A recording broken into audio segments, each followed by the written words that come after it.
it, you can click on any of us that represents the Witchmaker, and you can check our group. There are the guidelines. There can be norms too.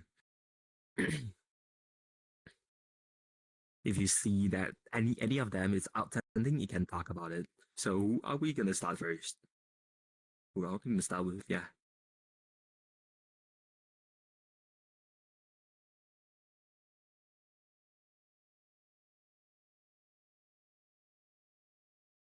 Oh, I could start up. Oh, yeah, apologies. it's working. Sorry, continue. Oh, no. It's good to check up on the mics as well. So a norm that I could set for our event, of course, always to set status to orange, so confidentiality for what is shared here, so people don't join up and sort of ruin the event.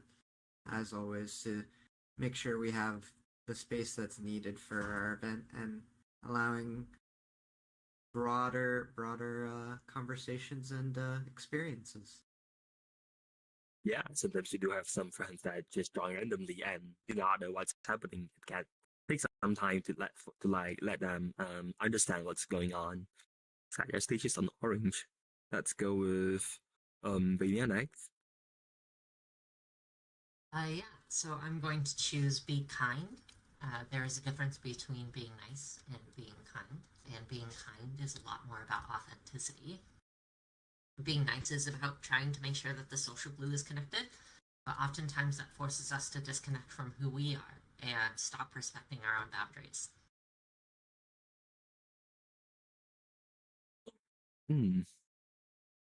Okay, does anyone have opinion on that? I want to hear more about that second part. Yeah. Yeah, so a lot of times we like to be gentle with one another. We want to make sure that the social glue, that the world that we're around doesn't have any conflict, doesn't have any contention. But oftentimes, when contention happens and we choose to be nice, often we'll choose that one little white lie that says we're okay with it, even though we might not be, or we don't want to take on a responsibility, but we feel like we have to. And it kind of forces us over time to start treating each other with kid gloves, and it forces us to detach our own authenticity from a lot of people's interactions over time. Whereas being kind is a conscious understanding that I might hurt some feelings by speaking about how I am authentically, but we can work that out. And as long as I can respectfully bring up the boundaries and how I'm feeling over time, it gives us the power to really better decide what the environment is for us authentically. And then there's no need for the kids' gloves. There's no need for arguments and fights, because we are choosing to come to each other with a certain candor that says we can say things that might hurt people's feelings, but we can do so in a smart enough way not to. Welcome in, Roden. Hello. Thank you for like fleshing that out, because not only was it like good to know, but like I also felt that too. Like yes, I could see the difference. So thank you, Venya. Yeah, absolutely. Yeah, I It's think like it's a really good feeling. Yeah, it's more intentional in my what I'm hearing. It's like it can be good, but if you want to be better, you can be kind, which is like an intention that you need to keep making. Yes, absolutely. Okay, we're gonna go with Carl next.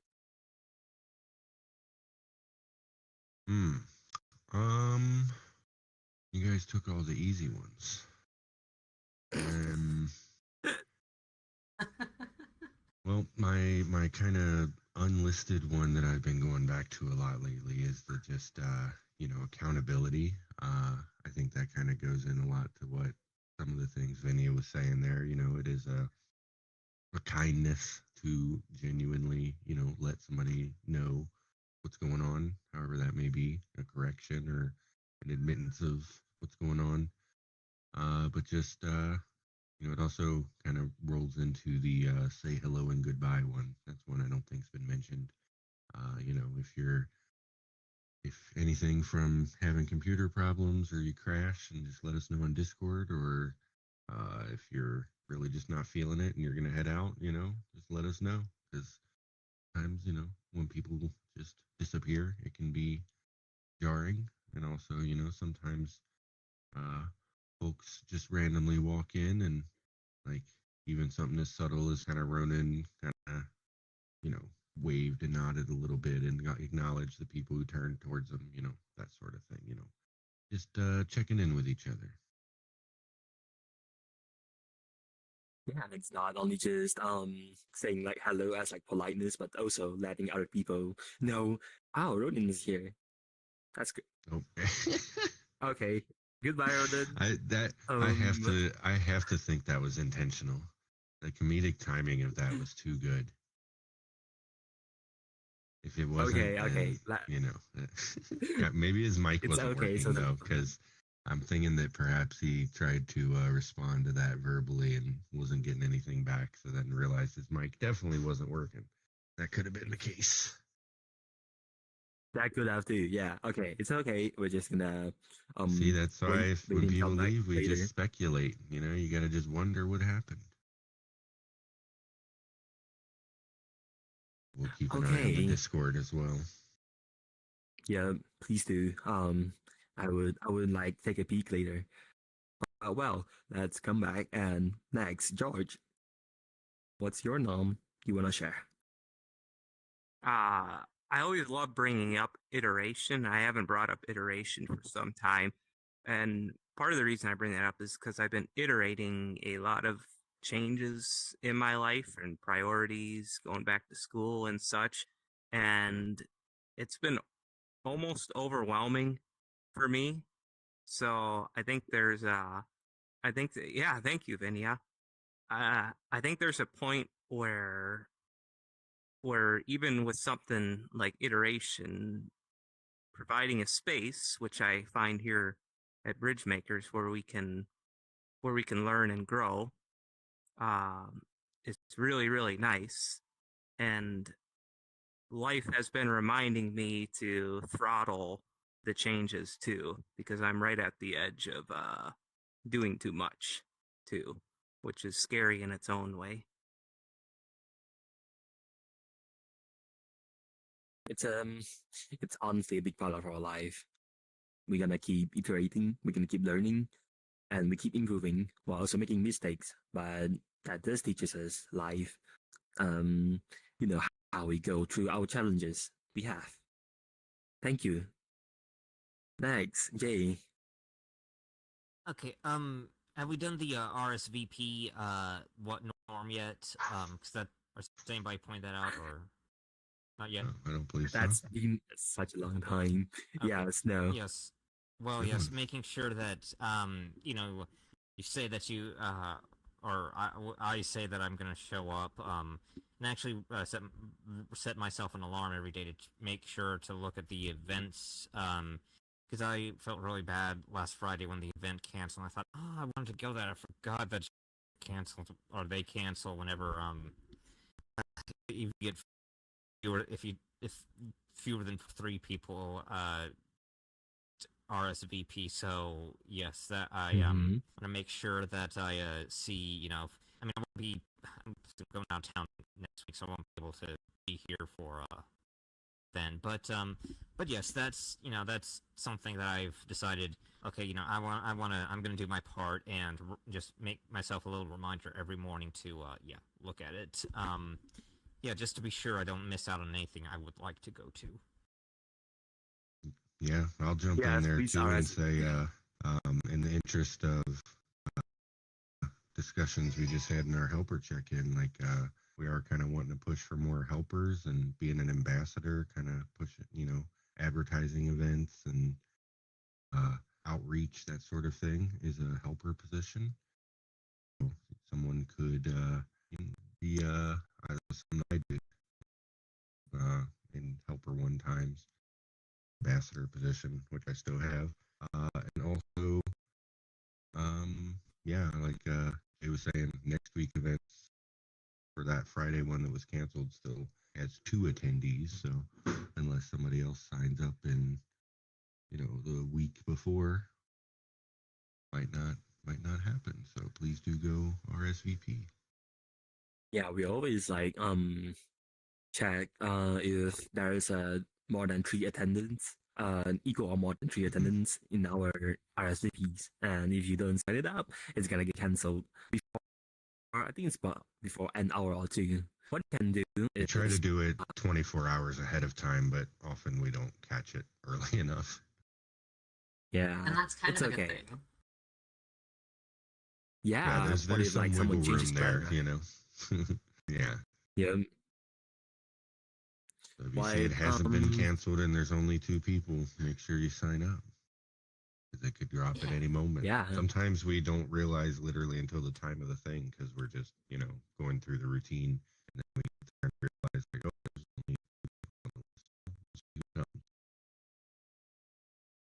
you can also sign yourself in interested, so we can ping you when the event is about to get cancelled to check in your schedule.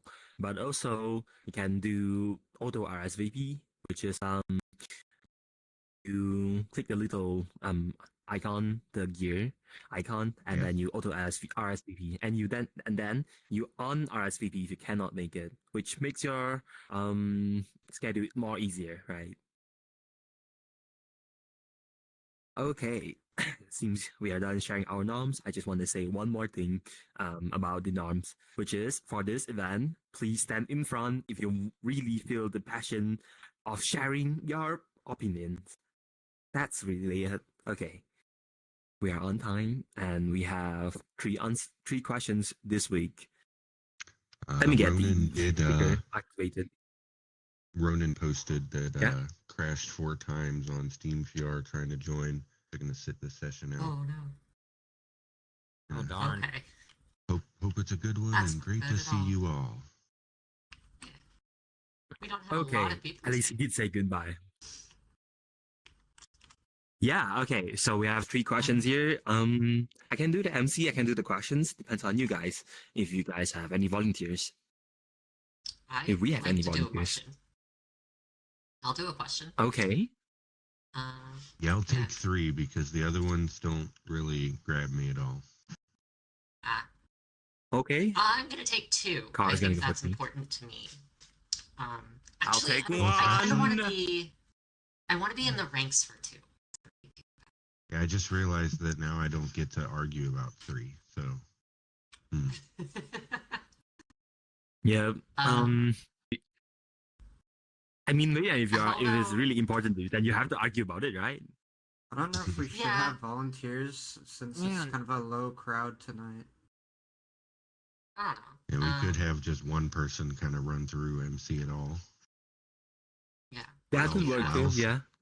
Lao is killing it currently, I will say. Yeah. Well, I mean, Lau, do you want to voice any opinions on these? I don't mind too, but it's also I wanna because these questions I put them up, so I wanna see how you guys react and how it iterates How or about maybe this then? how the storm creates.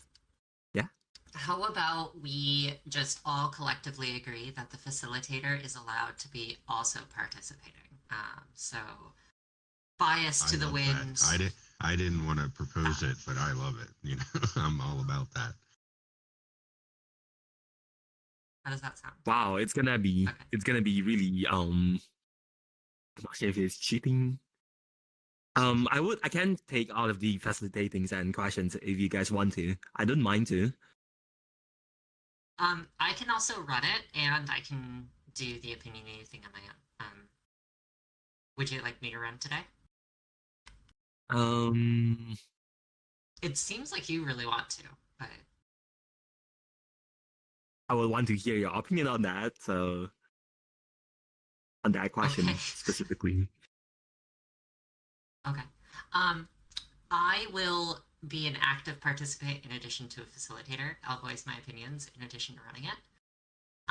If that's something. Or maybe you I want to can facilitate the question for you, or maybe Tio. do. Okay. If you want. Let's have you facilitate and then pop up otherwise, so that we can go ahead and get started. Yeah. That would work. Okay, so let's start with this question, which is George. We're gonna go and facilitate the first question. Please attention on George, everyone. Yes, and please gather around the normal line while my avatar discombobulates. Socks disappear in the washing machine because they go to another dimension. That explains why I can never find it. But anyways, you would agree over here. Disagree for any reason. Maybe they go elsewhere, or maybe you just find them every time. And on the count of 3, there's something that was forgotten to mention, even though everybody here probably already knows it, to try and pick positions that aren't actually yours or broaden your perspective. Just wanted to throw that out there. And on the count of 3, pick your places. 1, 2, 3.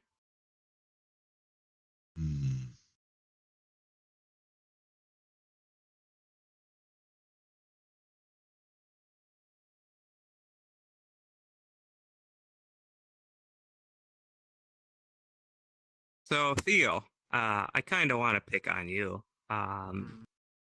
Would you like to take a guess as to why Jay and Vinia strongly disagree with the idea that socks can indeed traverse to a different dimension via washing machine?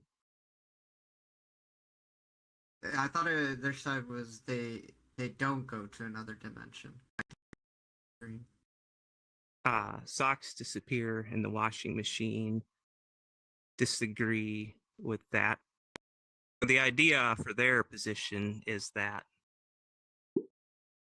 So I'll say they think that they think it doesn't go into another dimension because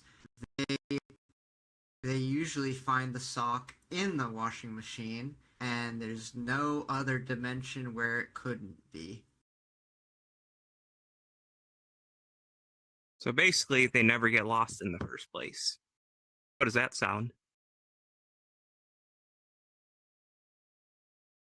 Why not? Mine is way different. Yeah. Okay. Kind of sounds really perfect, though. Just doesn't happen to Yeah. me. Jeez, you perfect person. Yeah. Hey, Carl, do you want to take a shot then? Yeah, I think they think no mistake. Well, close enough. The Yeah, that's gnomes. pretty much mine. Oh, that was super close, actually. Yeah. I'm gonna say that's a 70%. And So the wow. only I didn't expect that to land.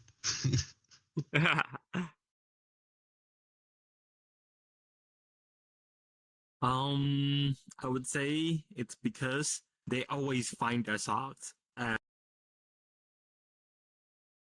lucky of them. They never have a sock that just disappear out of nowhere and never find it again. So we can break the laws of physics. Yeah, they somehow don't have another dimension. The Maybe they conservation can of just sock grab it momentum. from.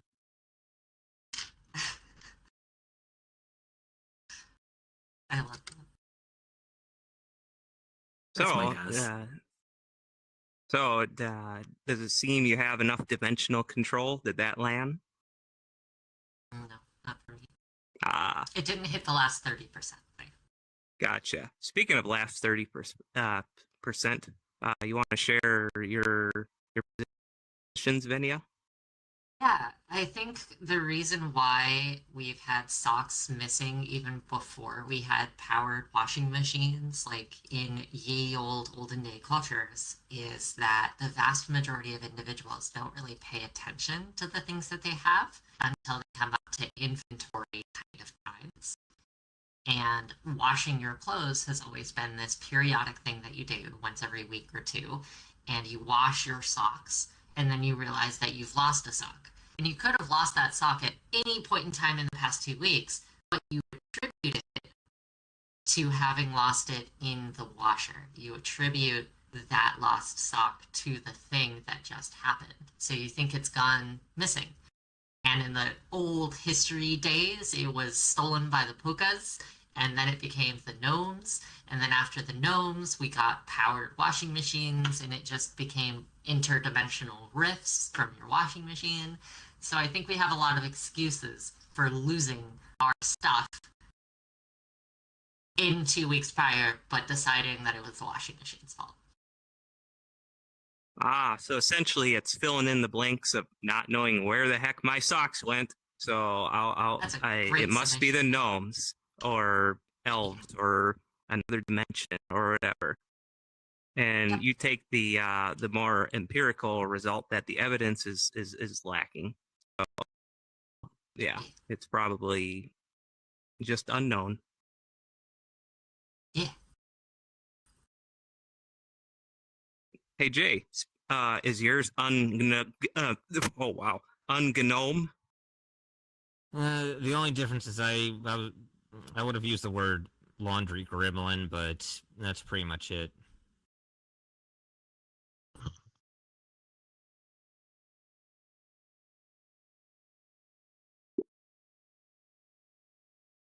Yeah. Starts with the same letter, but okay, laundry gremlins, which seem to exist in the same dimension as here. Genome in open source, and it's funny to hear it here. Not sure that is. Well, there seems to be plenty. Yeah, there seems to be plenty more explanations on this side. Now it's your turn to try and explain what they might be thinking, why it is an alternate dimension. Would you like to go first, Jay? Or Vinia, go ahead. I want to pick on Carl very briefly, because I feel like Carl, being the scientifically minded person, being over there, knows something that I don't, and has suddenly discovered that washing machines are, in fact, somehow multidimensional portals, and you have managed to figure out how to make them work, and you're not sharing it with the rest of the scientific community. No. Keeping that secret safe, I see.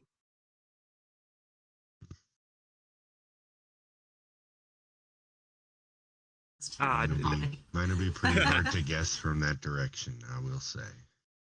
Yeah, it's pretty far off from what I think me and Carl are thinking. Wow, did that scrape by your idea at all? A little bit. I guess a little bit, yeah. All right, Jay, it's your turn. Well, mine guess is probably not all that different, but there is this Far Side comic where it says something like Professor Sanders' landlady mistakes his time machine for a laundry machine, and it shows this woman with a basket full of laundry amidst a valley of dinosaurs. So I'm figuring maybe one of you guys has your washing machine has trans-temporal capabilities, and this is the and you're using missing socks as evidence. I guess is that pretty much what Venya? You already pretty much say that. I mean, I know you were specific to Carl, but that's my understanding.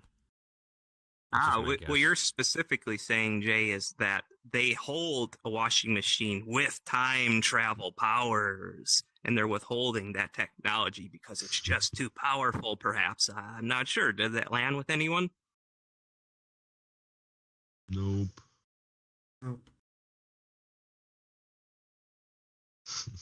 A little bit with Lau again. All right, then. Theo, you want to go first? What's the real reason? So, it's just sort of the peculiar thing, but it's like sort of the way I think that it's related to memory. So, a good idea to think about like what another dimension is relating sort of the perception of memory or the perception of what things are, where things are going in relation to perspective and memory and information data processing. And so for a sock to go into another dimension is another time in which the memory or the perspective isn't gained into knowing where that sock went, or the sock goes into a space where there is no like existential like time where it's supposed to be there yet. There's a lot of time when objects have sort of a sentience to move into spots that, because we don't have our there's this theory known as the observed, it's known as the quantum effect, where what we observe is affected by what is observed is affected by the observer and is also affected without the observer. And so there's a sort of like play of the object disappearing in and out within the perspective of being observed. So you recognize the link, the connection between perceptions and these socks and their bearers in existence, and how that perception and existential connection does transport those socks into what is essentially a different dimension, correct? Well, it's just like if the perception doesn't know where the sock goes, how could it know it was ever there? It's the like what Vinny had touched on it, the Schrodinger's cat theory. But I think I could jump in because I feel like my stance is kind of in between, like it's a bridge between Venia's and Theo's, where like I'm kind of again being pedantic about it and just being very open to seeing the sentence as metaphorical. So I mean, when a sock that is separated from its partner and maybe like got a bunch of pet hair on it or something, like you don't even register that as a sock. Like it's out of the sock dimension. It's out of the laundry dimension and is now running wild in the world. So there's any number of situations that could, have this sock, fall out of the laundry rotation, and then it's no longer part of the sock world. Right, that dimension. You'll never perceive it again within the laundry. Then, like Vinny said, you won't notice until you go to do laundry. But at some point, it was gone. And who knows when that happened. So it sounds like, as the nature of the sock's existence and how it fits into the world, or perhaps its owner, changes, that is the dimensional shift for that sock, right? Yeah. Ah. Wow. Have you I'm not sure about your washing machine, but my washing machine, it always make the beep beep sound when I open it. And I think it's like something is going on in there. They must be creating something, and it must be some warning signs that I did not I should not do anything in there. So I believe every time after I added some clothes in between the washing session, my socks always go gone. I'm not sure why, but I believe that's why. I interrupt something in there. I interrupt something in the dimension. So they take some sacrifice. Oh, so your washing machine does have a mysterious force or ability to possibly change the dimensions. And that explains your position close to neutral due to the uncertainty that you still have. Exactly, because I don't even know how it works. Last time I just got my blanket in. I'm not sure why it just gone. That's my favorite shirt. Maybe my brother got it and going to their house, but whatever. You've It's okay. lost an entire shirt.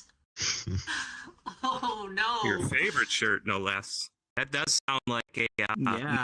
malevolent force at play.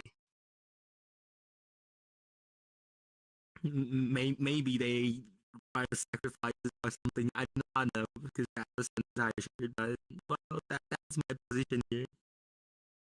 Ah, dang! What a tragedy. I hope this sock and shirt issue can be resolved.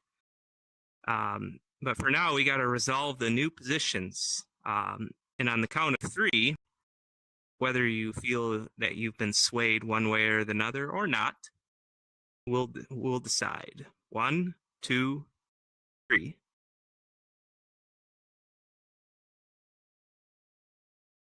Going back to neutral allowed feels wrong. Oh wow. I forget. With the neutral shift, do we try and guess, or do we just go right to revealing people's positions? There doesn't seem to be much time left. Wow. This second phase is usually just revealing, I believe. Ah, Those who So you moved just start with most. the people who move most dramatically. Yeah, you need to ask us, whoever moved the most. right. Well, Theo's the one with the most extreme position currently. Would you like to share that? Nope. Maybe. Yeah. Just went nope. Yeah. I said nope. Maybe. Yes. Okay. No, I just like it continued my point. I realized even more with that. It's like exactly what I said. That ultimately, and even Carl like continued the point even deeper that of what I didn't say too. So I just noted even more that I was more right about my position from what was said. You could see even more ways dimensional shifts can occur with not just socks but shirts as well. So that's Well, understandable. not just I just like mean objects too. Like I had this one moment today where I was talking to people. I have this like mushroom plushie over by my bookshelf, and it's just on the floor. I didn't move it there, and maybe it did move there, or how it moved there, and when it got there. The whole dichotomy of how it even started in that position was unobserved, and the idea of objects connection, it always like people lose their keys and then find them the same place that they think it was at. There is a sort of like consciousness shift with objects all the time where if it's not observed or pertained into memory, it is in a different dimension relative to perspective and memory. So it's just it's redefining the claim. Could a microbe be an observer? I think it is all observed, and it's not observed at the same time when it comes to a question like that. What about people with ADHD? Possibly, Do we then, just yeah. dementia hop more? I think that's Dementia.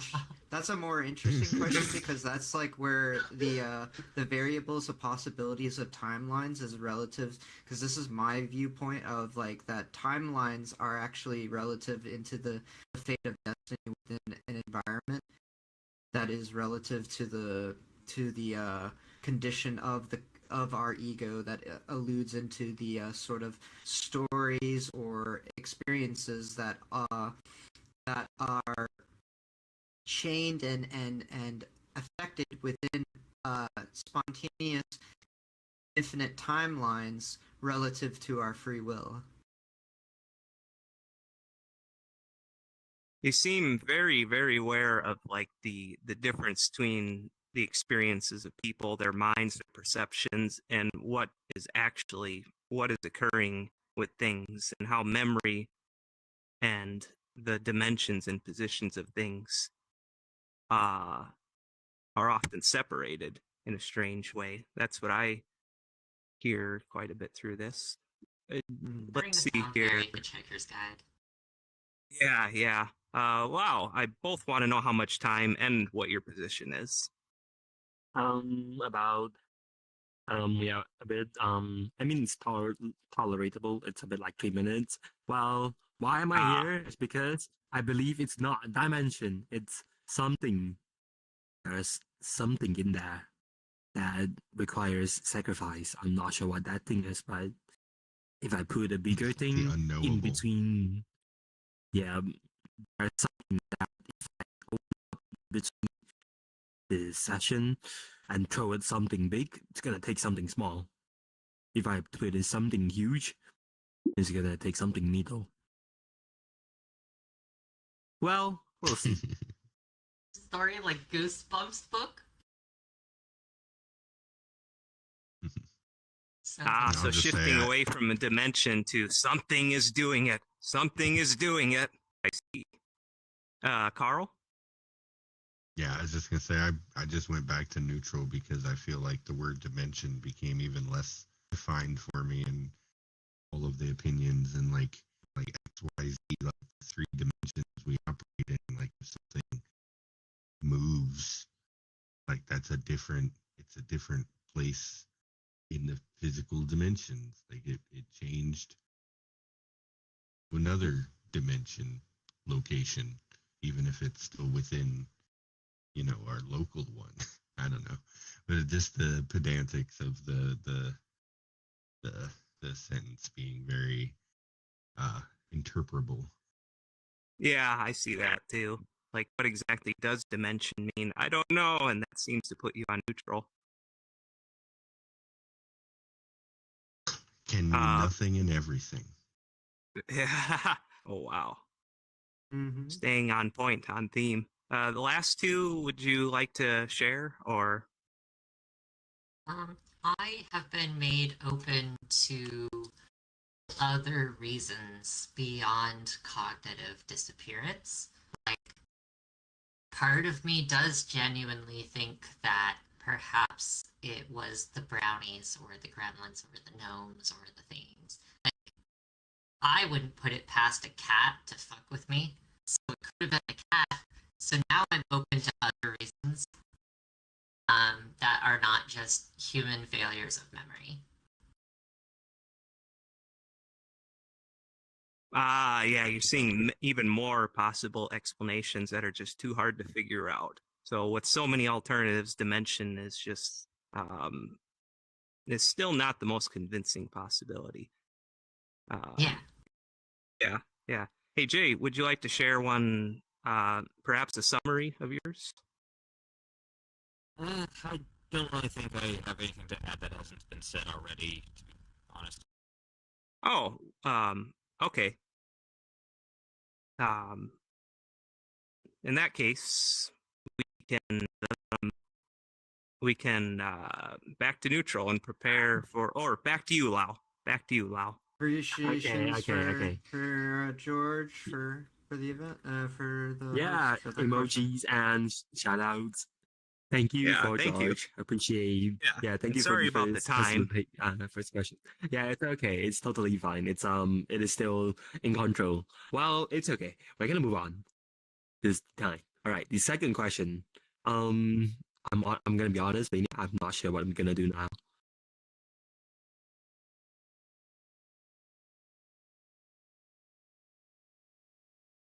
You're muted, maybe. Oh, whoops. Yeah. No worries. We can flip for it unless you want to decide. Do you want to facilitate it? Or should I? I could, because we can argue your opinions on that, or Okay. not sure. What's your opinion? I would like to speak on it. Yeah, I'm Then curious it's like, to see Venia yeah. try to facilitate the question while also participating, because I think I could manage that for the third as well. So I'm interested to see how Venia is going to handle it herself. It can be really I'm not sure, but this mode can be really complicated though. Could be. I feel It's pretty okay. good I'm about gonna it. facilitate it. Oh yeah, yeah. You can try. We can try. Can try. Give it a try. We gotta make a decision. Okay. So I think we can. we gotta handle make a it. decision. Okay. Wait. I say Venia goes for it. Okay. Yeah. Sure. Vania, you can try. You can give it a try. Yes. Please attention Okay. on Vania. All right. Thank you so much for allowing me to facilitate. As a quick reminder, the question is being active in too many online communities makes you seem less genuine. So we're currently all standing on neutral. On a count of 3, I'm going to ask that all of you move to the spot that you most agree or disagree with this question on. As a reminder, over on the far agree side, you are agreeing that it does make you less genuine. And on the far disagree side, you are saying that it does not. So ready? 1, 2, 3. Go ahead and get started. Move where you need. Okay. Oh, wow. So, All right. so are you gonna pick a line here too, Venia? Nearly an even split. And what I'm going to do is I'm going to reserve my position until after we've heard people. And then when we go to move, I'll also move and then I'll take some time to describe it myself. So what we'll do, let's go ahead and start over here with George and Lyle.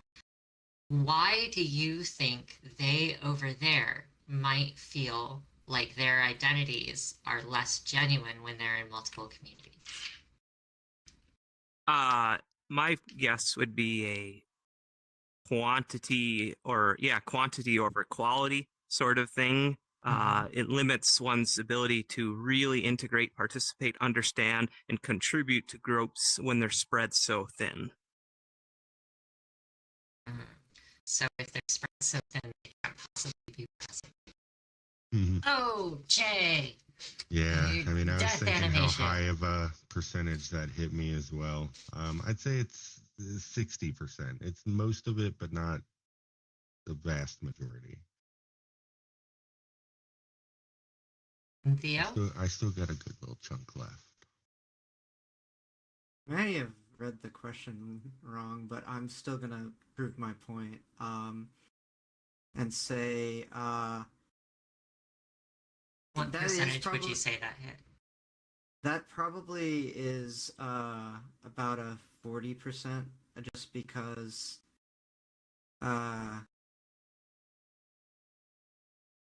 there's a little bit more into that into it actually that I'm realizing. All right.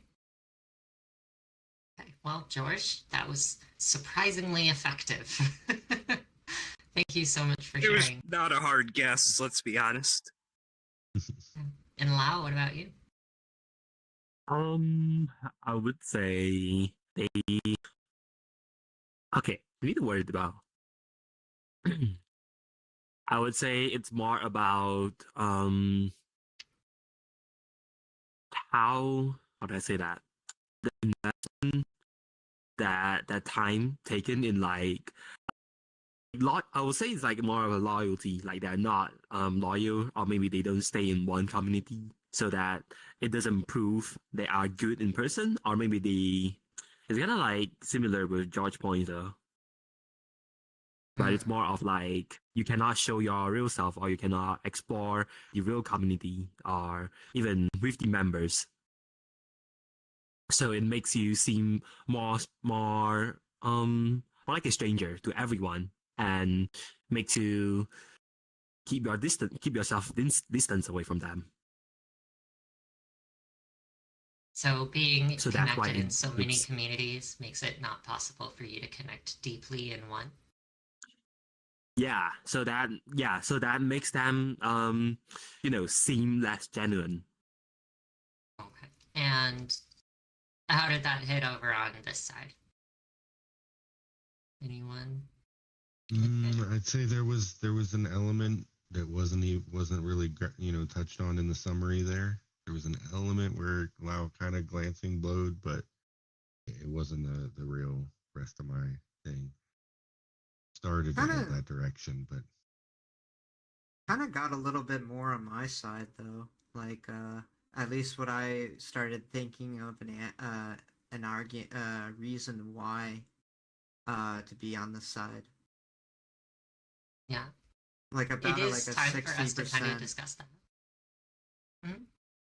Yeah, so it's like kind of interesting because there can actually just be a facade within like the fact that if you're kind of centralized with your with how you see yourself or how you see yourself in communities, you don't being genuine kind of is a dictation of other people's perception of you and your reaction to it. So that was the thing I thought first when it comes to this question is it can seem like you're less genuine. That's just you reacting to the activity of being around communities that makes you see that forces you to be less genuine, because there's people who are in a lot of communities and they're very genuine because they put a lot of their self out there. I'm making sure I'm not losing myself from the question again, so I'm rereading. It is more that they so not being lost within all those communities by not associating too heavily into it, like what Lau was saying, where you kind of put a filter, but that's also a representation of who you are, and you're not expanding that so people can be how they are and not change because they set boundaries not to change because of how they're connected to all these communities and people.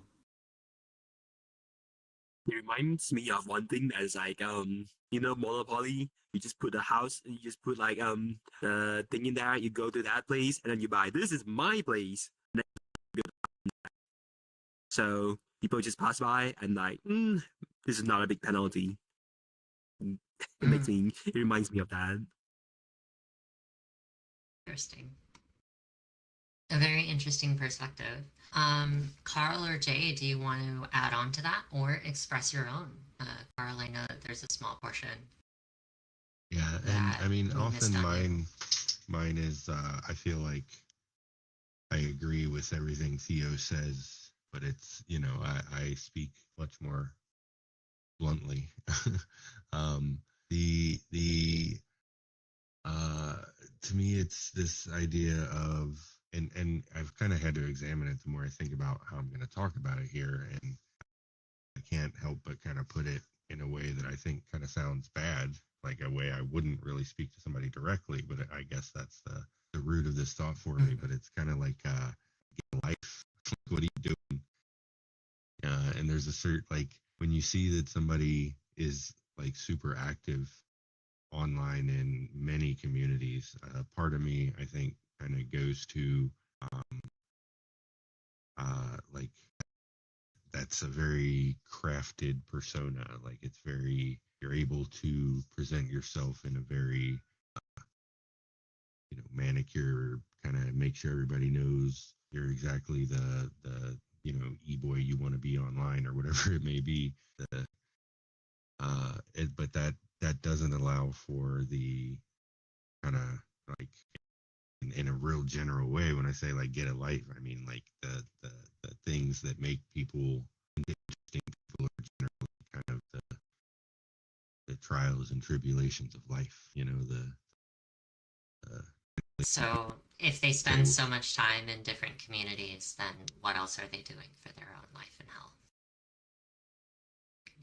Yeah, it just makes me skeptical. The more time somebody spends on their online persona, the more skeptical it makes me of like the person behind it.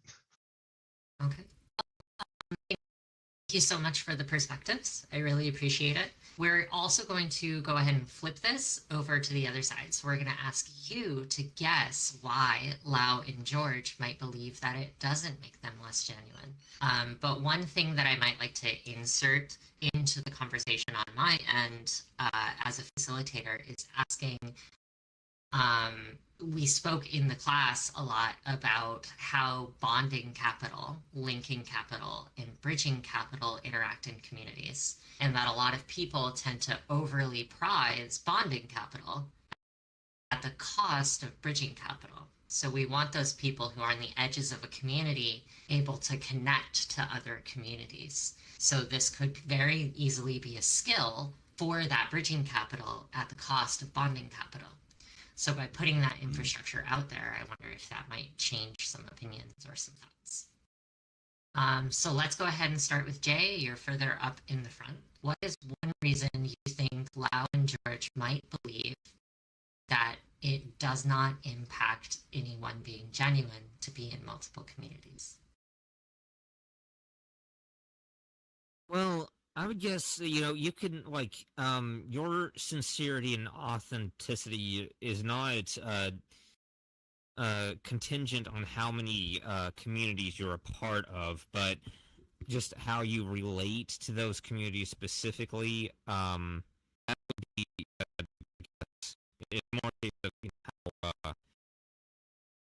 just how consistent you are across the board, rather than just how few you are a part of. Does that make sense? Yeah. Does that resonate with either of you? Not really. It's like a very close touch, but it kind of missed. It's so close though. So close. And Carl, what about you? My mind is kind of just, where the things you were mentioning, Venya, about, there's value in having people that are connected to many other communities. And for some folks, that is their, that is how they interact. You've got your, I think all the styles of leadership that Heya has, the one article on, the one being Nomad, I think it was. Somebody who is connected that way is a value. Does that resonate with either of you? The notion that there are different leadership hits? Oh, 50% and then an additional partial hit. So, George, it looks like you're getting hit by a lot. Wow. Kinda. Just a little bit. Yeah, all right. Okay, let's see if Theo can take us home there. Well, I think I just realized that we were vocalizing each other's sides. But that's okay. I think I can nail this home. This question just confused me the whole way. I'm realizing so much.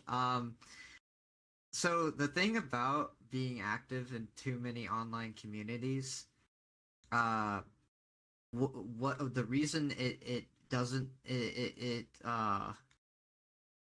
can be that guessing way. why Lau and Bram might think it doesn't. Right. And I realized what my stance was the disagree side. So I made a mistake on that part. But so basically what I realized was that with this argument, it's about that you layer the genuinity through every community as you become a part of it, allowing yourself to find points of the community that can bring you out to be more genuine. So yeah, with every community you're a part of, you learn more how to be a community member. So it makes you a more genuine community member over time. Okay. So that was the rest. Together, your team yeah. taking me down. Well done. No. Okay. Lau, it looks like you're the lone one standing, but I'd like to quickly just get a summation from George. What was your thought and opinion? What exactly did we nail? It was a combination of, again, the person with a sort of role with bridging capital. That is their style. That's their manner of interaction and participation, and that is genuinely that person's style and way. in addition to that, which Theo really hit on, is that way of interacting can bring with it special skills and challenges that lead to the growth of that person and the communities. Yeah. And Lau, what didn't we mention? Do you want to bring that into the conversation? For myself at least, it's not being active in too many online communities. You seem less genuine. It's you yourself making you yourself seem less genuine, because it's more of a, if you want to show people about yourself, you would show about yourself. You would be more genuine, right? But if you choose to protect yourself and set yourself up, well, it's your choice. It can make you seem less genuine, which in a lot of cases it does, but in my opinion, it's more about you yourself choosing to be like this, right? It's not you being active in too many online communities. You can be genuine and be active in a lot of communities in the same time, but also you can be less genuine and also be less active in be active in less community. So it's a lot of time it's just your choice to be less genuine or more genuine. Does that make sense? So it sounds like they're not exclusively connected to one another. So it's totally possible for you to stretch yourself thin in communities while still being authentic in all of those communities, because authenticity is not connected to the amount of spaces you're in. Is that what that sounds like? Yeah, it can be like that, yes. Okay.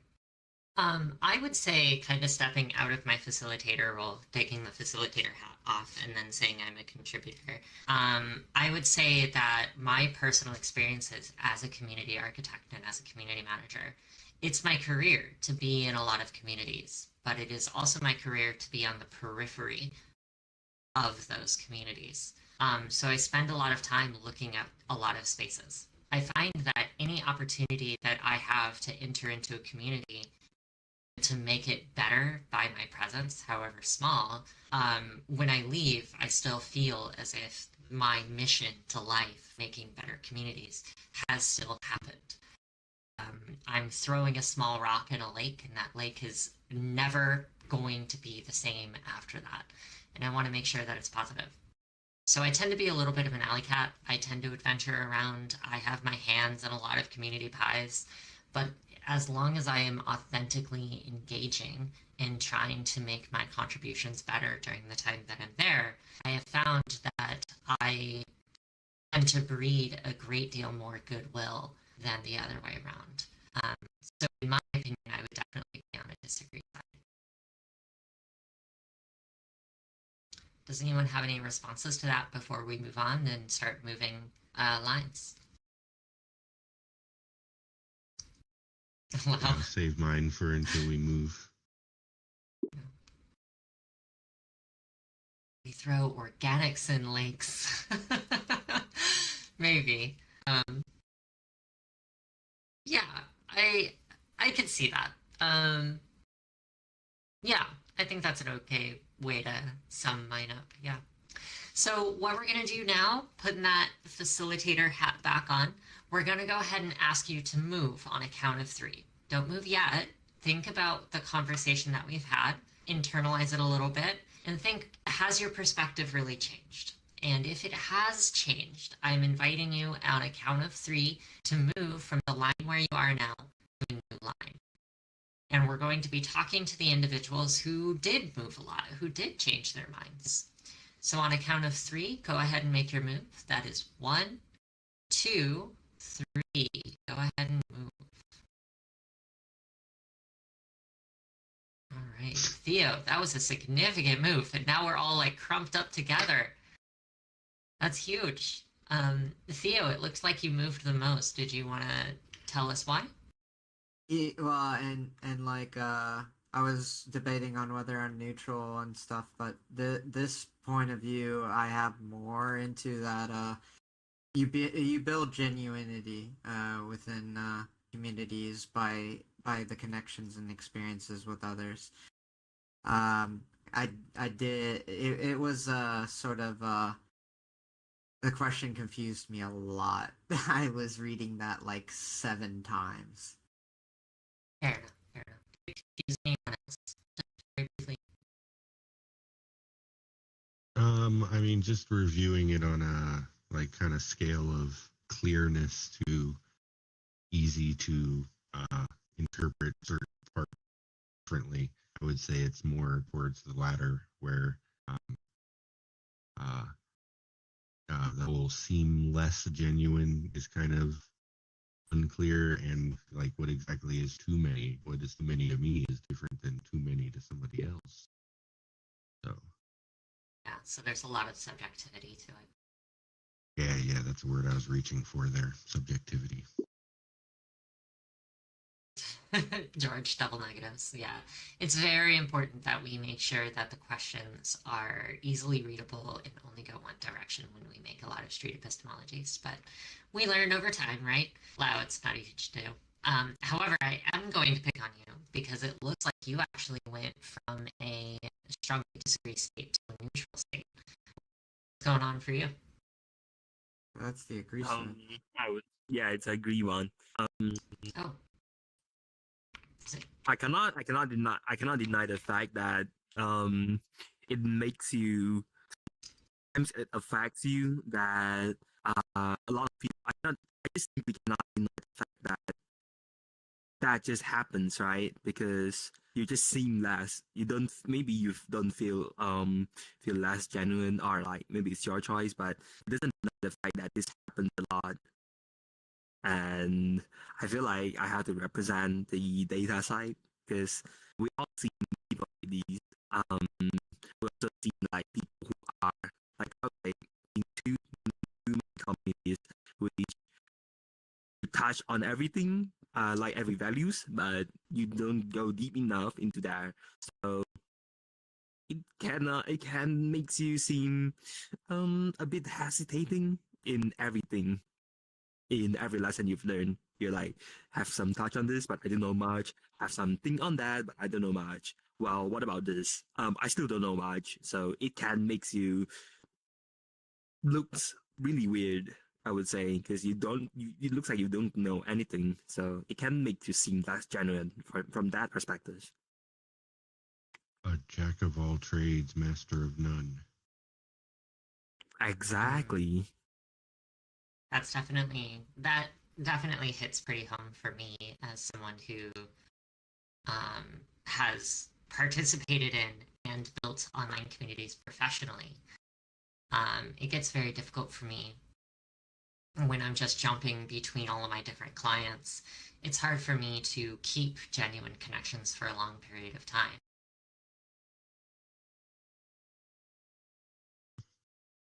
But on the other side, I also don't like, stand to the extreme, Attention because is on my I've point, been in yeah. as much as, yeah, I've been in as often as possible. So yeah, there's definitely some set there.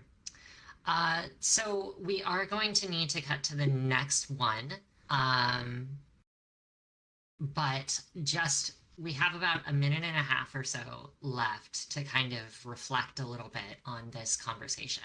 Does anyone have anything you'd like to say that hasn't been a part of the discussion so far? For me, why I moved over here was just I kind of was thinking of it as that kind of hypothetical conversation, like how this would most likely come up.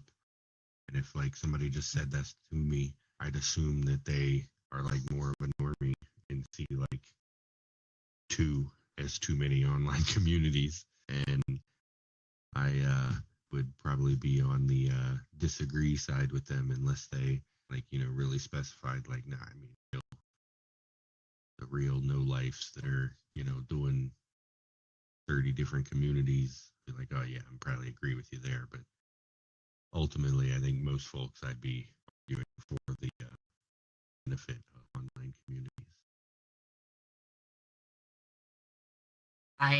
I kind of agree with you there. What I would often argue that if an individual is spending too much time in just one or two communities, they might be choosing to think more homogeneously, that they need to leave the bubble of those communities and to be challenged more.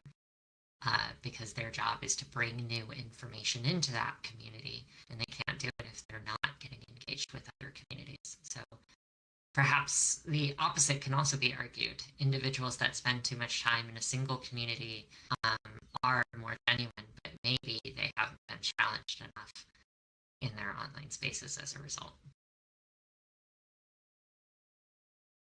Yeah, see, that's as soon as you start focusing in on the actual details of it, my position would become more nuanced, of course, but that's what I was saying. My hypothetical was, where would I land if this most likely came up, IRL or something. Agreed.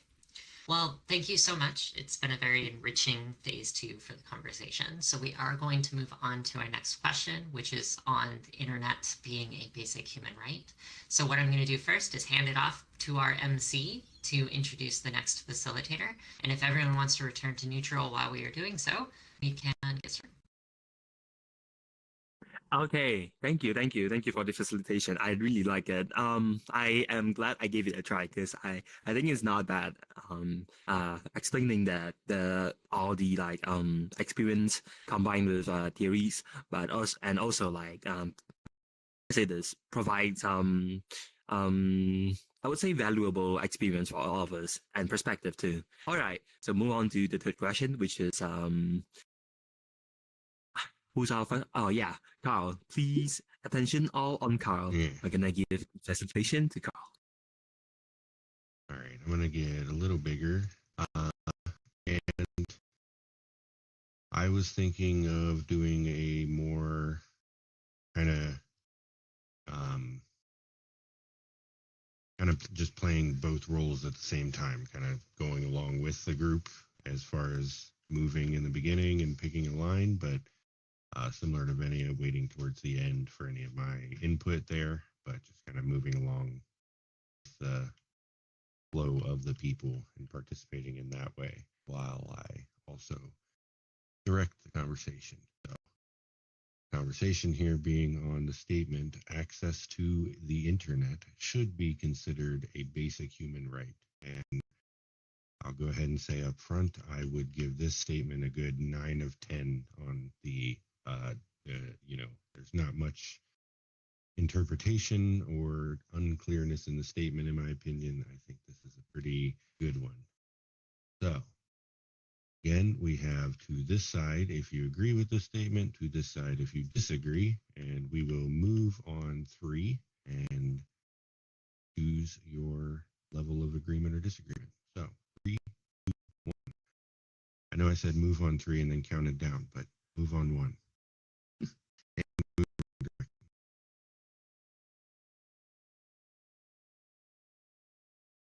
All right. Oh, we got a nice spread here. And I will move. Well, we have the amplification, so everybody can still hear me just fine from over here, right? Yep, we can still hear you. Then you said, I don't know. You still haven't settled? Is that what you're saying?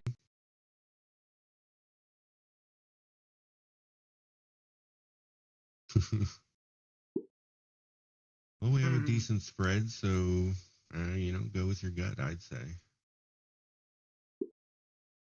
That's what I often have to do when I know I'll I just can. Okay. I'll just stay here. It's a good line. It's an unoccupied line. That's always good. So we will start out with I think it's good form to start with the lesser minority side, give them their chance to throw their box first, as it were. So George and Jay, would you like to guess at the reasons why we have chosen this side over here, and would say that we agree with the statement? Access to the internet should be a basic. Go ahead, George. Yeah, the internet is very well established every year, even more and more so, as being foundational and of utmost importance for communication function in modern societies, even in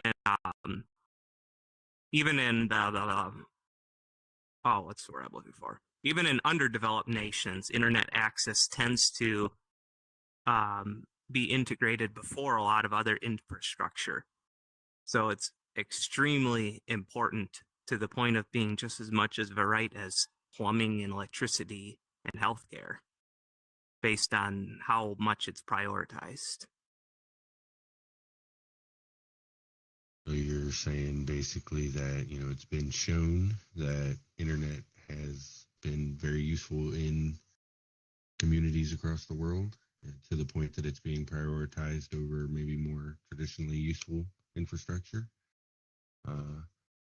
And I'll go ahead and say, that I almost feel like that's kind of just a statement of the point outright, and so it gets me about 40%, but it doesn't really explain the why of it. Yeah, that was like a 30 or 50 kind of range, because it's there's definitely way more to it than just communication.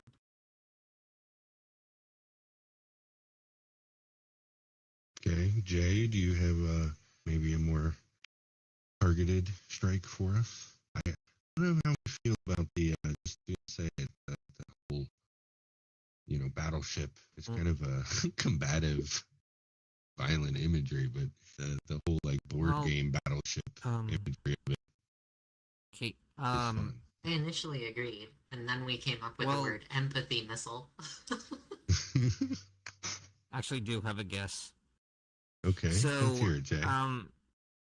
Now, I did not pick Okay, so I think there like the internet is such a vast way to communicate that there are, I think, a lot of people who actually do need to communicate, to find people who help, and they're the only people who can help them are probably not within are not reachable within any other means, like they're too far away to call, or that's my my understanding for making the internet as accessible as possible is to to get people who need help to be able to contact the people who can help them, and that is the best way to Powerpuff Girls were on it. Okay. Yeah, but shoot, I'm sorry, I'm kind of falling apart. Does that fine. make sense? Yeah, a more kind of succinct way of saying, in order for the people who want to do good in the world to link up with each other, the great resource that's a way for those people to coordinate things done. That hitting for us over here. With that reflection, it lands a little more, yeah. Would you say that was an accurate reflection for you, Jay? Well, before we confirm that that's a good nail hit for us. Yeah, I would say so. Okay. Yeah, and I would say that does go more towards kind of defining my position, but there's definitely a lot more specificity that hasn't been hit on in my head. I will let my cohorts over here elaborate, though, before I give my thoughts on it. So, Lau, Theo, Enya? So, for me... Oh. Okay. So for me, the access to the internet is exactly where it provides into the information database of how you find opportunities of growth and or the world around you. That accessibility is like where a lot of people struggle to change themselves, and they often find that like a good example is finding resources. Like it's kind of the combination of both what George said and what Jay said, because both ends are just the essence of this information provides into something we don't know and is always going to be accessible to allow for the space of what is really needed or how it's really needed for the kinds of people and different infrastructures, like what George said, and then also the resources for people who don't know how to express and grow, but also the information to actually grow from and become like the career or the communities or the opportunities you are able to always be able to attach yourself with. Yeah. So it sounds to me like you're saying there's a plethora of benefits to that can be accessed via the internet, and if we don't give people kind of even footing, they're starting out at a disadvantage already. So Yeah. it's only right to provide that. There are more reasons from Venya or Lao here? Yeah, my arguments are pretty much systemic. When I think about the role that the internet has had in recent humanitarian crises, I think specifically about two cases. The first one is the Arab Spring, where the vast majority of Arab nations involved in the Arab Spring, specifically Egypt and Syria, they had extremely strong media blackouts. And what that means is traditional media outlets, they were not allowed to report on specific going-ons in the country. And as a result, the vast majority of the population that was focused primarily on phones in a new burgeoning internet, they took to doing self-journalism as communities on Twitter. And it was that connection to the internet that allowed for global humanitarian aid to better understand what was happening during the Arab Spring. And a very interesting issue that occurred, and it's recorded in Twitter and Tear Gas by Zeynep Tufekci. She was a journalist. She discovered that there were actually people in New York and in Boston who were describing how the Arab Spring should organize itself. And they had New York people actually running communication operations for aid tents to receive first aid and evacuation from the area. So people in New York were evacuating people that were in the Arab Spring, which is an incredible story for the internet. But then I think in all of that regard, on the flip side of that, there were a series of nonprofit organizations who fought tooth and nail to get a whole bunch of Chromebooks to a bunch of communities throughout Africa that did not have access to the internet in order to do schoolwork and work assignments and whatnot. But the problem is they don't have outlets in their home, so the Chromebook would die, and then there would be nowhere to charge it, so they would have to go to another village. They would have to walk where there was electricity. So the nonprofit said, oh, okay, then you need power. Let's do solar power. So they created these solar-powered lanterns that included like USB ports that they could use in order to charge their devices. And none of the villages bought them. Like none of the villages accepted them. They didn't use them. The technology just wasn't adapted. And the nonprofits asked why. All of the townsfolk said it's too foreign to our current regular life, and you're changing things too quickly. So when the nonprofit decided, okay, we're not going to be a nonprofit anymore, we're going to just sell these lanterns with USB stocks to the farmer trade businesses where you would go to buy grain, and they would just have a stock there for sell. Then individuals in farming communities would purchase them off of the farmer stock because it was currency that was in their own communities, and they made the choice to make the purchase. And then technology was adapted. So when I think about both of these issues, I think about the systemic realities that the world has a responsibility to make sure that rife injustices are made known, as with the Arab Spring, but it is on those local communities to decide the pace of their own evolution in a technological capacity. So the internet should be considered a basic human right in a vast majority of countries, but it needs to be up to that country and that locality to make that decision for themselves. Right, so that would explain your slightly agree. You recognize the benefit, but if it's not handled delicately and it could be detrimental. Yeah. Would you? Apologies for that being so long, but yeah. No, it's you always have very informative sharing. So I always kind of want to ask you to like, oh, and you're gonna put that in the Discord, right? I'm familiar with about 60-70% of what you were talking about there. And Lau says we can skip for time. Okay. And I'll just say there were 2 points in my mind that I wanted to share. And the one is very kind of down to earth, and that, like, what we're doing here, bridge makers, like, I potentially would like anyone online to hop in here. So the idea that anyone around the world could have internet access and come hang out with us, pretty awesome.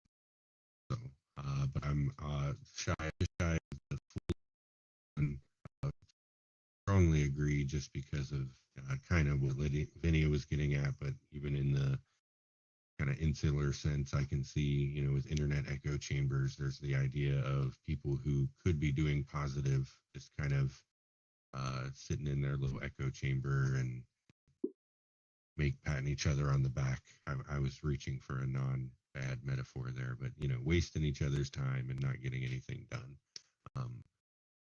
So I do see the dangers of it a bit, but I think ultimately it's a force for good, and connecting people and building bridges is very valuable. So I want everyone to have access. So now we will go ahead and do a 3, 2, 1 countdown, and on 1 we will move to our new line. We never shared.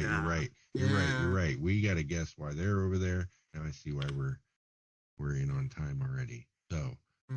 Do anyone over here like to guess at Jay and George's reason for disagreeing that access to the internet should be considered a human right? I can lead that by basically saying the reason why a lot of African communities didn't adapt to the internet as a basic human right is because the development of that culture in that community is more focused in a physical world at the moment, and it kind of feels more like a distraction, jumping straight to completion. So you might think it's just not ready for that yet. So there's plenty of places in the world that the internet is kind of, not nearly time for that. Is that hit for you guys over there? Nope, I see looking around, doesn't seem like any impact. Do we have any guesses from Lau or Theo? I could go. It takes way too much resources or human power to actually apply it. So just that those resources, kind of similar, I'd say, to Vinny's, but those resources could be applied elsewhere. The actual physical infrastructure and money it would take. Any hits over there? Not exactly. No? How about you, Theo? We are way off the mark, it seems. Yeah, so access to the internet is actually like the worst thing that doesn't provide for every answer into what could actually help an individual when they also have to be the one to do it themselves, because the internet can provide accesses, but the accesses sometimes are not all the accesses to an individual that takes time and spends so much time on the internet, and they ultimately have to be out in the world themselves before they, like, it's sort of like the internet does exactly what being in the real life would be more, when in real life you would get more out of it than being on the internet, because there's a lack of opportunity as well. It's not just there's so much opportunity, but there is a lack of it that actually doesn't benefit everybody in the way where if someone doesn't have something they ever find on the internet, it's because there was never anything made in that way. And how do we make things? It's by being the opportunist to make the opportunities for others in our community and ourselves to recognize, to make that motion in life and or in topics and interests and or experiences sometimes just doesn't have. And sometimes in the real world, but in the real world, you're face to face with people who have connections to actually guide each other, whether it's through work, whether it's through school and relationships and all these things where the right kind of people were there for you in real life. Yeah. So overall, I'm seeing you're saying that the just real life experiences are more valuable than internet experience. Well, and also it can just be warped. It becomes warped where the internet tends to not surface inaccurate to real life. Yeah. Okay, so sounds like George might have gotten a new argument added to the arsenal. Guess more. I have a little guess, which is okay. Go ahead, Lau. I was thinking about too many people that currently doesn't have network or access to internet. If they overflow the internet right now, it might affect the environment or the system. I'm not sure if that is one of the reasons. The infrastructure isn't ready for everyone in the world. Yeah. Okay. No hits? All right. Well, I mean, maybe I'll try something out of left field and say that you all believe the internet is actually a bad thing for humanity as a whole, just outright, and think it never should have been invented in the first place. Well, it's a little bit closer to my argument, but still not exactly. All right, do you want to go first, or interested to go ahead and elaborate for us. Yeah, I'll go. Mine is kind of cynical. It's very cynical. There are no basic human rights. That is a myth. However, internet access is still incredibly beneficial and worth making happen. By framing it as a basic human right, you actually pressure, in Vinya's example, certain places for that right, even though those communities aren't actually ready for it. So by framing it as a basic human right, you're not only you're sort of engaging in this idea that creates expectations which don't always hold, even if it is broadly speaking beneficial. That's my argument. Okay. And Jay. Okay, so is asking if there's a distinguishing difference between basic human right and inalienable. Oh no, both are myths. That doesn't mean we shouldn't still try. Okay, so for me, there are enough, like, the internet itself isn't a bad thing, but there are enough, bad people, predators, and, children who have not learned self-control. Like, about the big iPad-demic.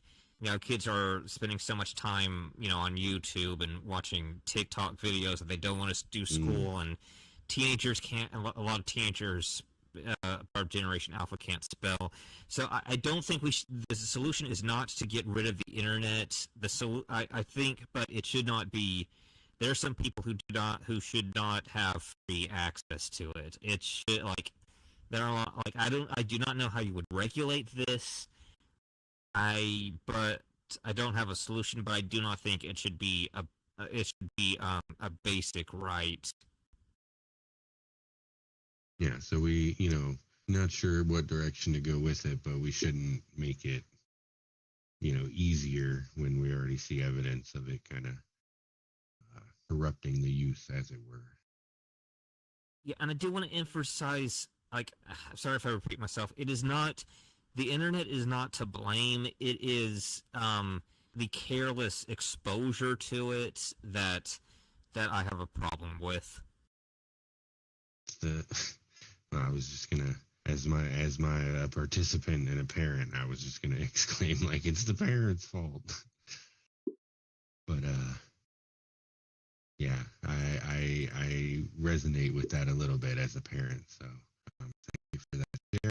And now we can go ahead and take a moment and mull over what we've heard here. We will move lines when we do a countdown in a second and see if anybody has been moved physically and metaphorically and virtually. So, countdown incoming. 3, 2, 1, move.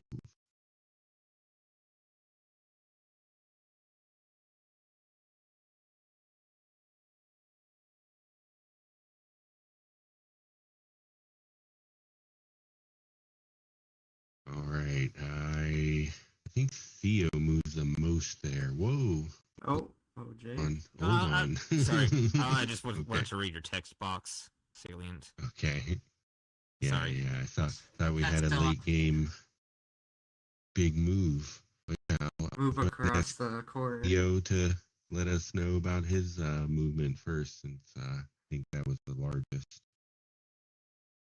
Yeah, I think, well, and that's sort of like what I explained on the other side of their point. It was also, it seemed like a continuation with what Jay had said, that exposure just no structure to the internet as well. That's like a very important distinction to recognize, and that's why I even said the opportunities don't even present themselves in the right way in reality, because how little control, not control, it's like how little we actually understand what the usage of the internet is.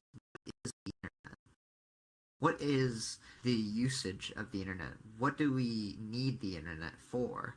And sometimes, like, for that, there's definitely an overinsurgence of the concept of the internet. There's still respect and understanding how it can actually change and help provide for people, but just like what Jay was saying, like, there is also a domain of individuals that are using the internet beyond what reality is, what you can get away with in reality comparatively, and get away with way more as well.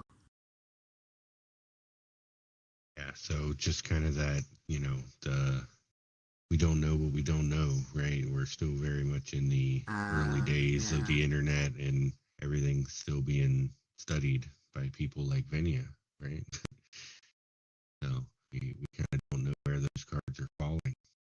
We're in the process of observing it right now.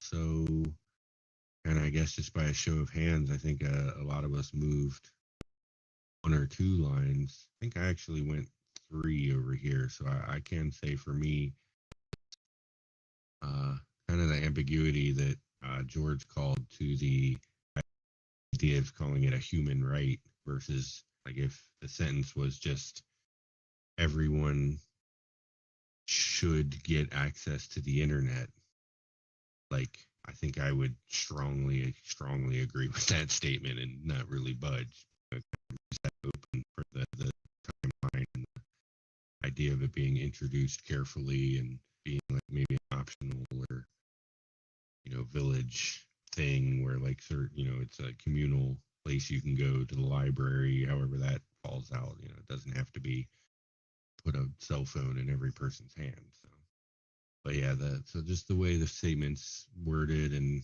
I do kind of agree with the idea of, like, human rights are just made up. So that's my own explanation of my move. Anyone else? I think that needs to be a question for the next epistemology. We should actually have that as a major question for the next epistemology. I think that'd be good. Human rights are made up. Yeah. You would have no I think human that's rights. fascinating. Yeah, I think in a lot of ways, we can discuss that in like a different one. I would say one of the major reasons why I actually moved even further toward agree is because I think the systemic opinion that I had brought up regarding individuals trying to make sure that the infrastructure and the opportunities are available on a global scale for tech, I think that that argument is more about accountability toward larger government institutions than it is toward people. And I think that's kind of what touched me because, in my opinion, I was thinking about your rejection of a basic human right being the term, and it occurred to me that that's a governmental requirement. Like, we don't consider things basic human rights as people relationally. We consider them as basic human rights as a way to force government institutions to provide for specific things. And kind of forcing that reframe moved me further toward strongly agreeing that government institutions need to consider it a human right. So we need to make it a Yeah, I human think right that- to force the government to give them a choice to actually Yeah. do it. Yeah, which Okay. is the same case Yeah. for water, right? Like Thailand still doesn't have viable water, but the UN uses the human rights roster in order to pressure them to figure that out. Yeah. And you forced a move on George, a little move. But I think that, like, I did want to Illegal highlight that move. that makes that shows illustrates a thing I love about this, where we may agree with the people's reasonings for choosing their line, but ultimately that still makes us land on a different line because we interpret the statement to the priorities, the outcomes, whatever of the statement. It's all subjective in the end, so you can at first glance think you disagree with somebody and kind of hash it out and realize that you want the same things in the end. Right. Anybody else want to share here as the last one of why they moved? Because this is pretty much our last minute.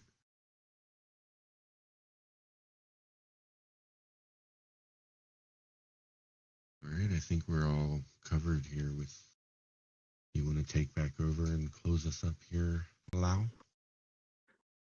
Yes, sure. Okay, thank you. All right, I'll off the sticker and we will be gathering in a circle and we will do the event. All right, come back to the circle, please, guys. Come here. Theo is gonna be right back, so it's okay. Oh, yeah, we could circle around Theo. Okay, that would work too. It's Just just make Theo included. circle by start. default. Yeah. Oh, Oh. he just came back. Ah, okay. But it's okay. It's a circle. Okay, so we're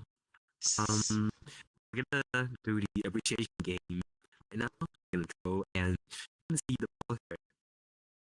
Right here. If you don't see it, you gotta be more delusional. All right. So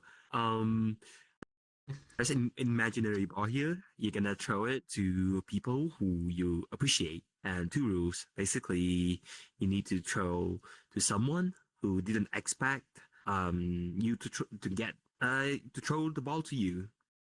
To throw the ball, you did. Okay, sorry. Let me restart it. The first rule is to throw the ball to someone who might not expect your appreciation. So the point of this is to practice appreciation. You can be genuine if you want to, but yeah. The second rule is that do not throw the ball who has already been received the appreciation ball. That's basically it. Okay, who's gonna pick up the ball?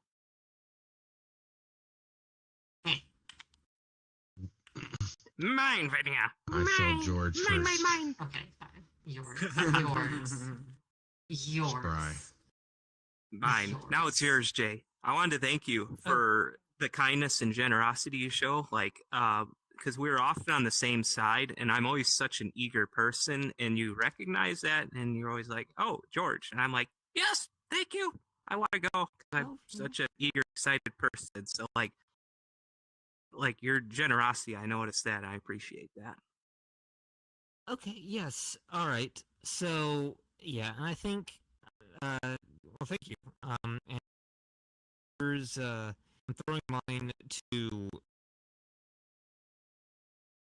because during during the the last question for actually for broadening my my reasons for you know well the use understanding of the internet and the just sort of giving me a greater scope for my position and maybe introducing me to other reasons. Sorry, my brain's kind of scrambled right now. Oh, it's all good. Yeah, yeah, that's what I always like think of when it comes to the internet, and also just as well as being a part of recognizing the connections with UJ is there's more in there. So I like to assist at any point. And now I will throw the ball. George. That was a completely great initial takeaway. Being the first to initiate always, no fear, and especially just the essence of sharing such compassion and understanding.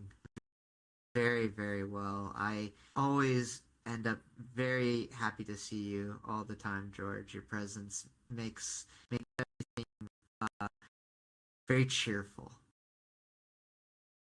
Thank you. I also noticed you initiated norms at the beginning of this event.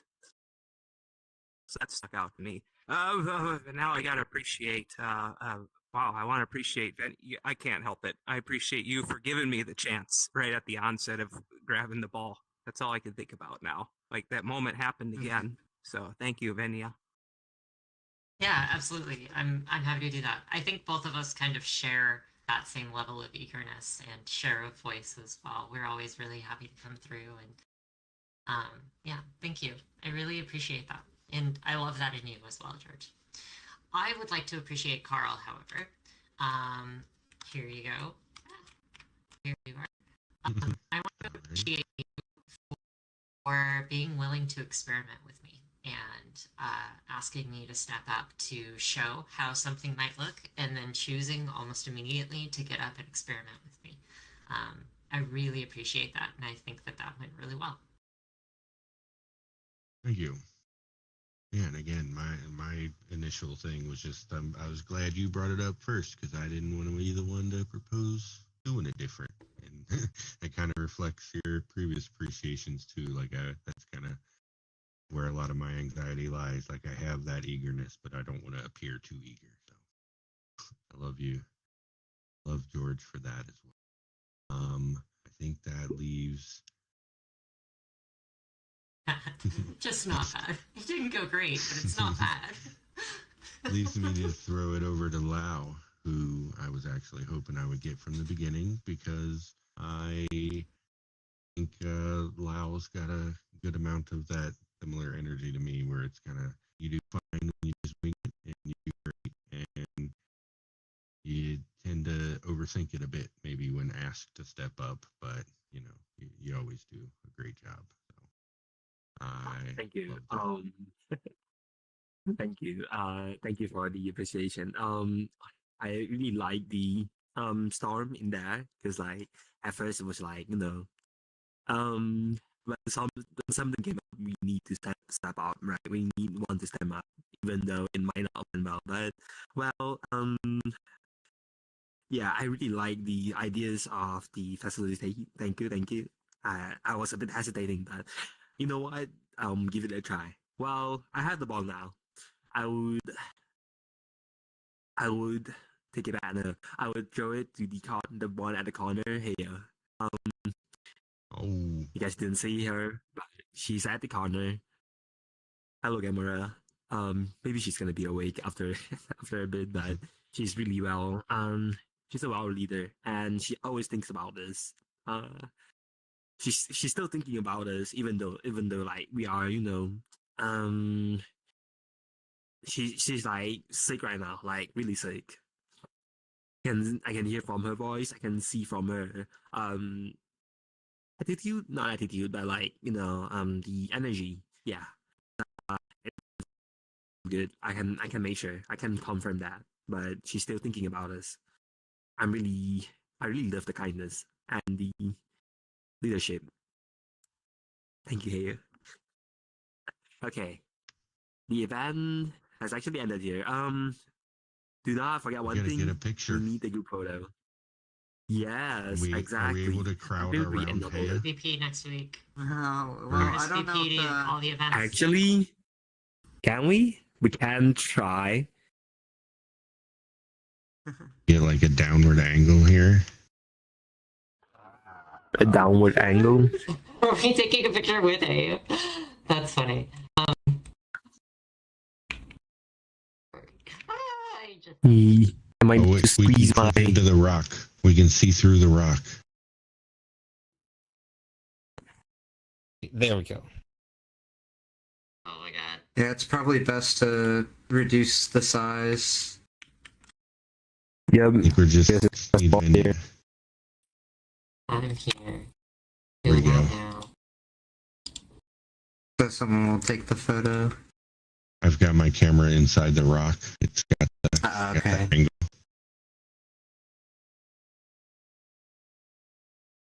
There we go.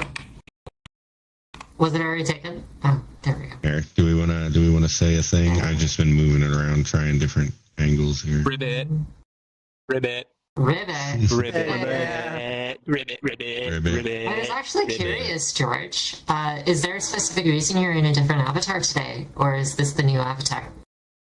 I wanted to appreciate Haya for embracing the frog theme for a couple weeks now, as a fellow frog lover, and leaning into that even when she's like tired and stuff, and make fun of the situation. I love that so much.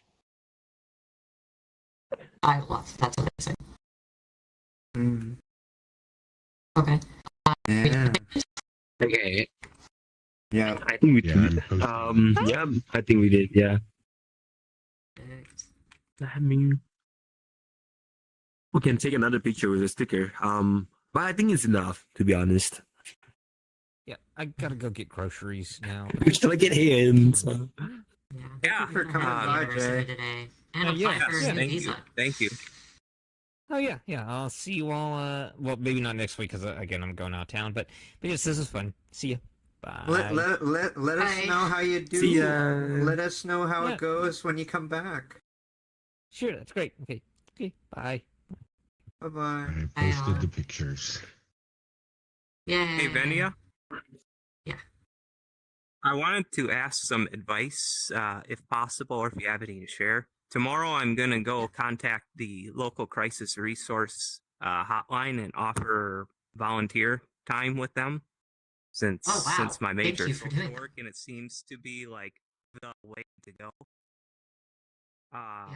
So yeah, I just wanted to ask you, since you've like personally observed quite a bit, for some Yeah. reassurance and maybe advice. They do offer training for reference, so Yeah. I will go through that. Yeah, you're going to be forced through that training, and I would say pay extra careful attention to it. I would also ask, and I know that this is going to be a little bit of a sensitive question. You don't have to answer this if you don't want to. Do you have any major triggers that might be related to the content you'll be supporting with other individuals? You guys should probably move so it's away from the stream VOD as well. Oh, yeah, we could do that. Thank you. Thank you. I mean, I disabled the voice boost. Not sure if it works. I believe it works. I wonder if I'll it'll check still for you amplified guys. here, or if that got I know that it was at the meditation circle section. to be okay Can't here. hear each other here, right? Yeah, I think here should work.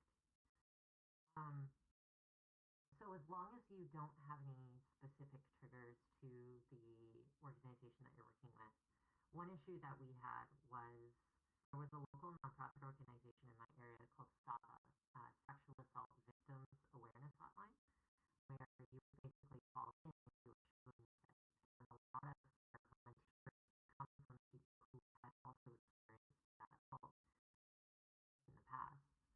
still hears they you had guys. struggled a lot with. Oh, you can still hear? Yeah, I just checked on the VOD. Oh, dang. Want to go to a different world then?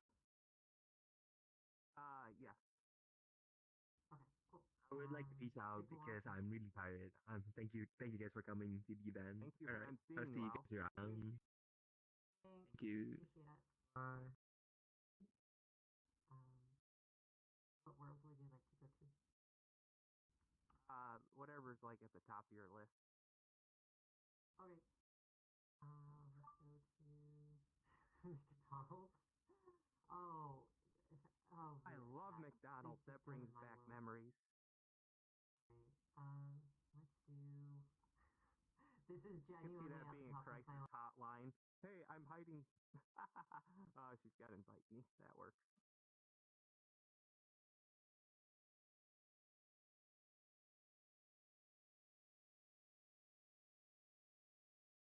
I'll have to wait for Venia's invite after she loads in.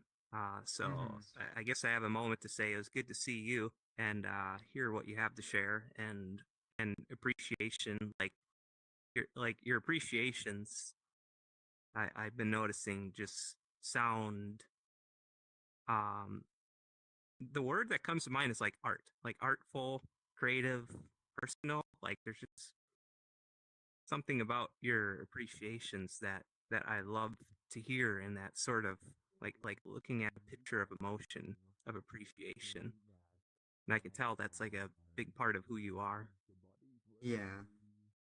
Yeah, I've been going through a lot this week, last week, and sort of transitioning the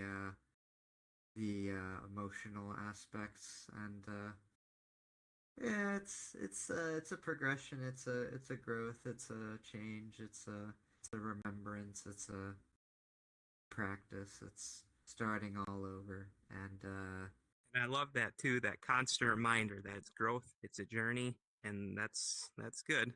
And with that, that's my invite. So see you later, Theo. Take care. take it easy, George.